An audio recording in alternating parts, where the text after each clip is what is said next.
Hi everyone, welcome back to another video from Tech Basics.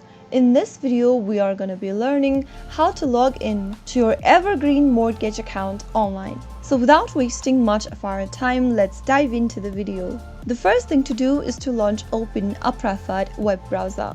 In the URL box popping up at the top, type in evergreenhomeloans.com and press enter on your keyboard. This will then take you to the official website for Evergreen Home Loans. Once you get to the official website, click on the Sign In button at the top of the screen and click on the Loan Service Portal option.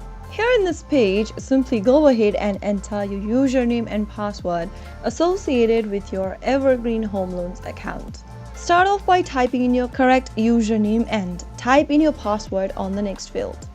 If you don't remember your username or your password, click on the Forgot Username or the Forgot Password link and follow through the on-screen prompts till the end. After filling in both of your credentials, click on Login, but do not forget to agree to the terms and conditions by clicking on I agree, and finally click Login to access your Evergreen Mortgage account online. So that's how easy it is. If you found the video to be helpful, go ahead and give us a thumbs up. Don't forget to subscribe to our channel by hitting the subscribe button. Also, press on the notification bell so that you'll never miss another upcoming upload from us. I will be back again in the next episode. Thank you for watching.